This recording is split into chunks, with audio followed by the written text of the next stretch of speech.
శ్రీమాత్రే నమః. సద్గురు జ్యోతిష్యాలయం వారి యొక్క విశ్వావసునామ సంవత్సర 2025 మార్చి 29 నుండి మొదలు పెడితే మళ్ళీ 2026 మార్చి 28 వరకు వచ్చే ఈ తెలుగు నూతన సంవత్సరంలో వచ్చినటువంటి సంవత్సర రాశి ఫలితాలని మనం ఇప్పుడు తెలుసుకోబోతున్నాం. వృశ్చిక రాశి విశాఖ 4వ పాదం, అనురాధ నక్షత్రం, జ్యేష్ఠ నక్షత్రం సంపూర్ణంగా ఉన్నవారికి వృశ్చిక రాశి వారిగా పరిగణించబడుతున్నారు. ఈ విశ్వావసునామ సంవత్సరం మీకు ఎలా ఉంది? ఈ వృశ్చిక రాశి వారిని ముట్టుకుంటే ఈ అర్ధాష్టమ శనిలో వాళ్ళు నలిగి నలిగి నలిగి నలిగి భగవంతుడా ఇది ఏంట్రా మా కష్టం ఇదేంటి అని అనుభవిస్తున్న మీకు ఈ ఉగాది రోజు నుండి విముక్తి, అర్ధాష్టమ శని నుండి విముక్తి పొందుతున్నారు.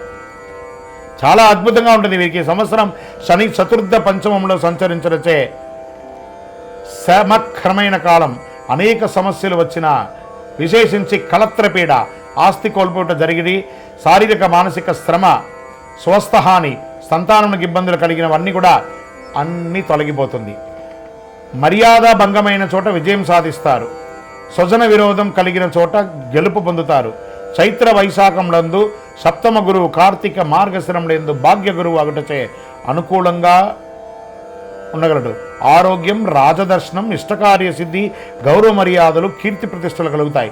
మిగిలిన సమయంలో అష్టమ గురువు అయినందున చోరాగ్ని, శస్త్రబాధలు, అపనిందలు, భయము, గౌరవహాని కలిగే అవకాశాలు కొంత ఉన్నాయి. చైత్ర వైశాఖములందు పంచమ రాహు, ఏకాదశ కేతు అయినందున కొంత లాభం, జయము, ప్రోత్సాహము, సన్మానము, పశులాభములు, పుత్రమూలక అన్ని లాభములు.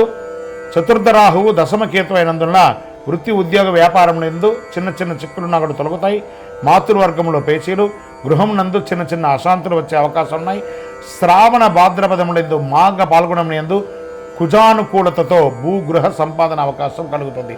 ఈ సంవత్సరము ఉద్యోగం చేసేవారికి 70-30%గా ఉన్నాయి.